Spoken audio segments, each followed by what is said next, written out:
From Southern California, this is The Circle of Insight, a show about everything in psychology.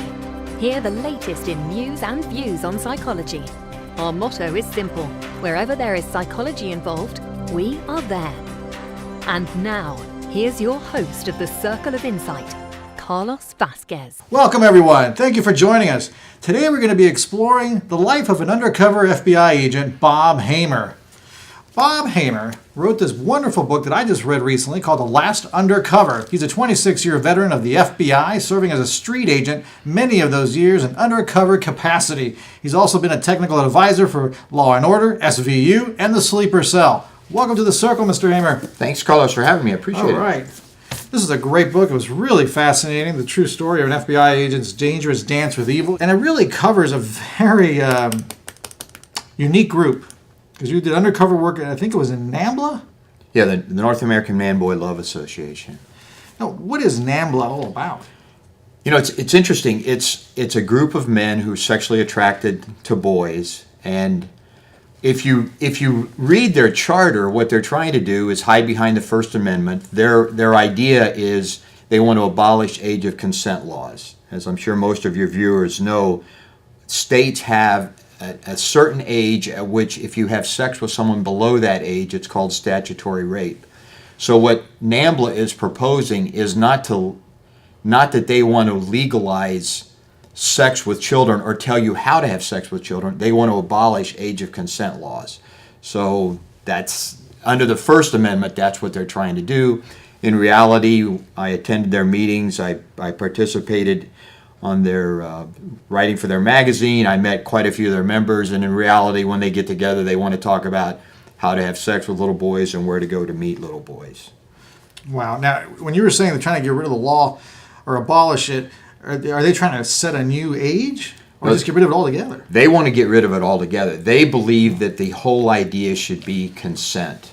So as long as it's two consenting people, regardless of the age of the children, then it should be legalized. I mean, it's not something very pleasant to talk about, but I actually sat through a discussion where they thought that it was proper or okay to have oral sex with 18-month-old boys. 18 months? Because they believed that little boys, enjoy playing with themselves. That gives them a pleasurable feeling.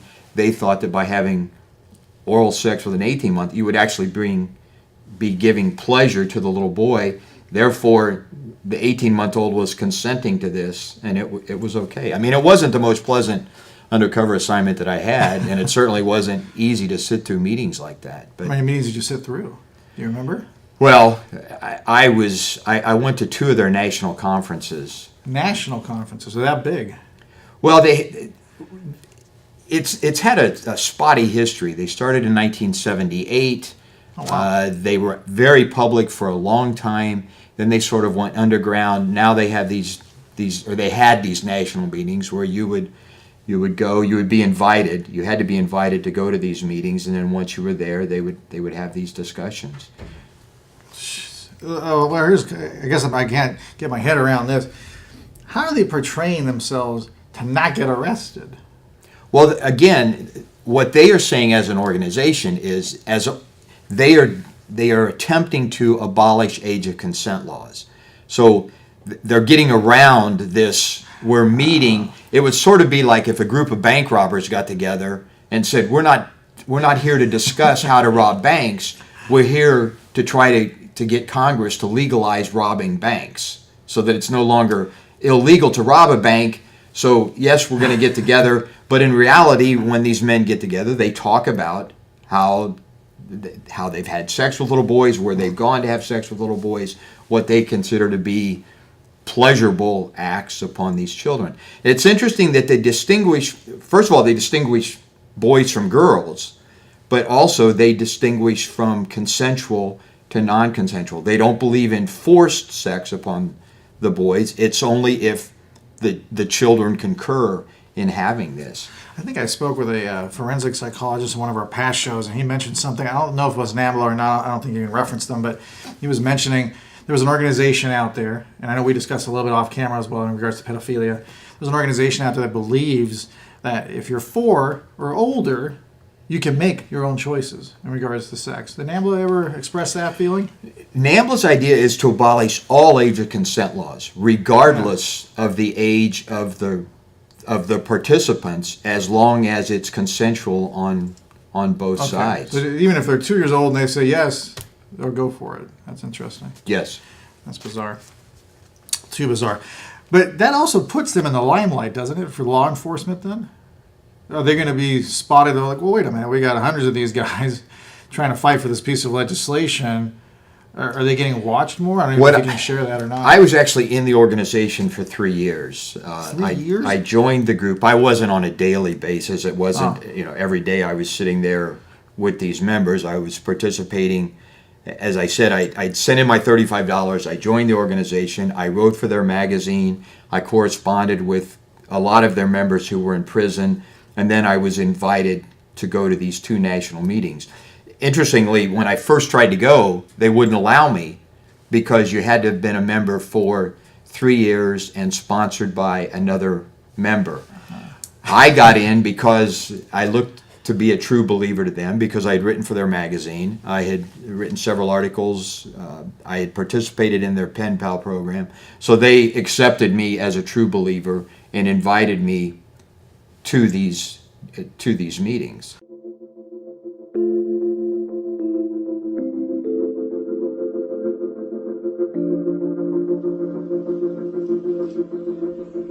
Hi, welcome to Adelante. This is Adelante Recovery, and my name is Yvette Kuglin, and I'm part of the staff. Adelante Recovery Center has helped people in dual diagnosis for 5 years.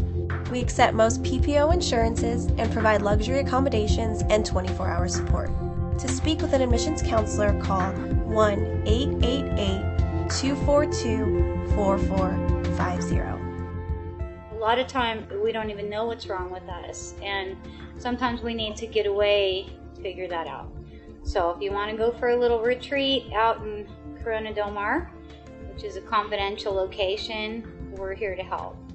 So we're only a phone call away. Thank you. I want to explore your head for a minute. How did Bob, when going through all this, you have children, I believe. Yes. How did you reconcile these two things? I mean, how did you just like, oh my God, how do I deal with this when I go to these meetings? Because it had to be hard on you. It clearly was my most difficult undercover assignment. I spent, as you said, 26 years in the FBI, most of those years in an undercover capacity. So I have successfully posed as a contract killer, a residential burglar, a white-collar criminal. I spent 6 months undercover at the racetrack targeting people that were fixing thoroughbred races. I've been an international arms dealer, a weapons dealer, a drug dealer, both as a high-level, high-roller drug dealer and a street-level drug purchaser. Stay tuned for part 2 to hear more of those stories too. But this was my most difficult assignment. One, because I didn't think like them. When you're dealing with somebody as a contract killer, if somebody's hiring me to kill somebody, they really don't care whether I like pro football or the ballet. They don't really care whether I'm a Republican or a Democrat. All they care about is, am I capable of killing the person they want killed? I mean, that's, as a contract killer, that's what they're looking for me. In the NAMBLA, they thought differently than I did. A perfect example, one of the members that we convicted, who was a dentist that had a pediatric dental practice, he taped a Sylvan Learning commercial. And what he did, he watched this commercial over and over again because he was in love with the little boy. Now, I'm sure most of us would watch it and think, oh, my child needs help with reading, or my grandchild needs help with the math, so let me call Sylvan. This person looked at it because he was in love with the little boy. One of their favorite movies was Lord of the Flies, not because it was some cinematographic masterpiece. It was the idea that it was a bunch of little boys running around in their underwear. So I had to have that mindset. I had to develop the NAMBLA mindset so that I wouldn't say the wrong thing to them, so that I would behave like they did. A good example: we were down in Cocoa Beach, Florida. It was a beautiful night, a beautiful evening. There were women running around in clothing that was more suitable for beach volleyball, and I couldn't watch these women.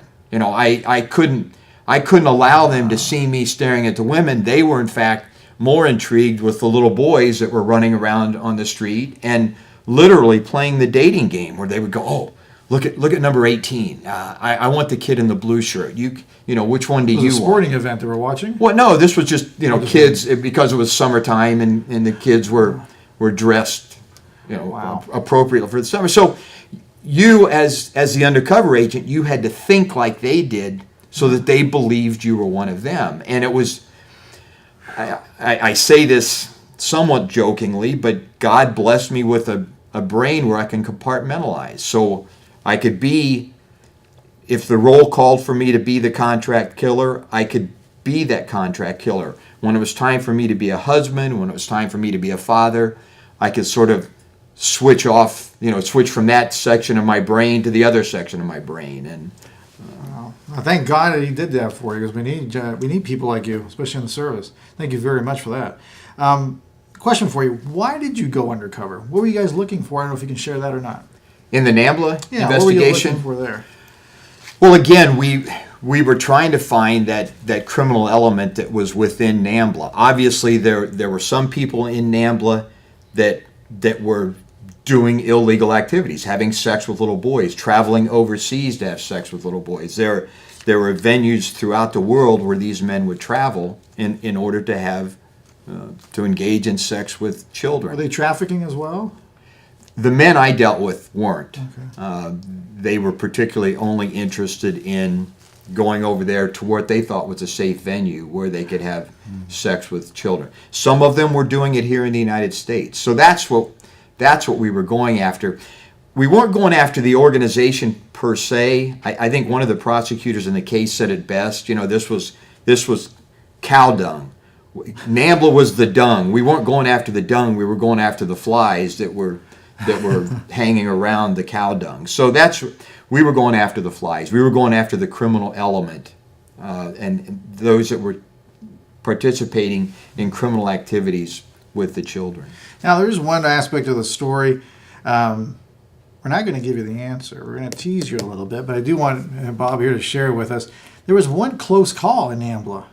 It happened with your undercover, and you had a mic. Yeah. Can you tell us almost all the way to the end what happens? I know you were undercover at one point, and yeah, pretty close. You know, there. it's interesting because we watch so much television and the movies, and we think that the FBI has the greatest technological equipment, and we can read Osama bin Laden's license plate from satellites up.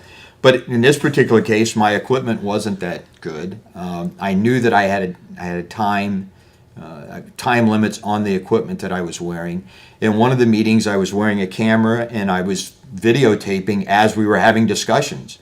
And I knew that my time was up. I excused myself to go back to my motel room. I played like I was handicapped, so I played as if I needed to take my medicine. I go back to the room. I take off the video equipment that I was wearing, and I had a camera, and then I had microphones attached to my chest so we could get the audio as well as the video.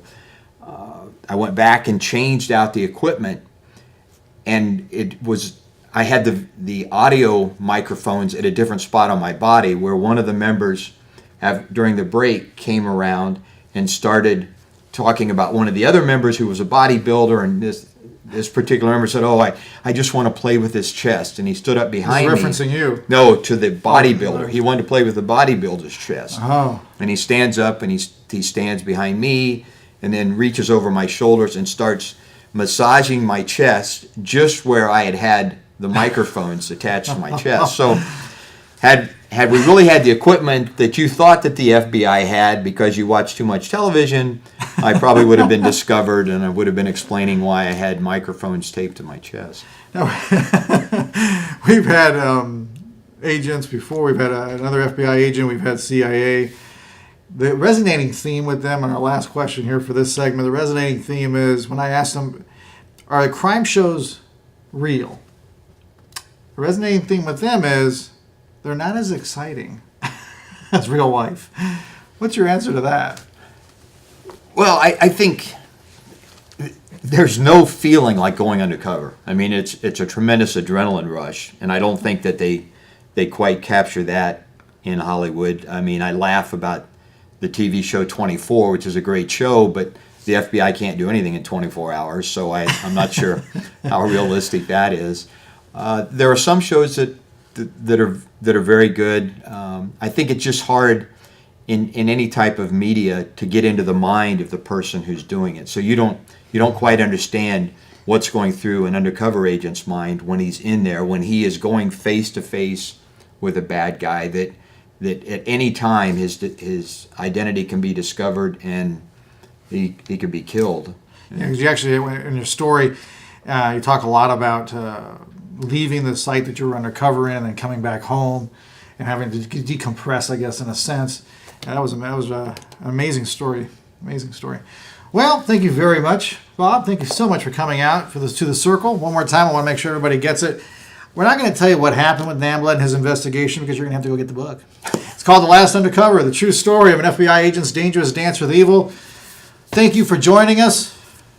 Remember, our motto is simple. Wherever there's psychology involved, we are there. We'll see you next time, everyone.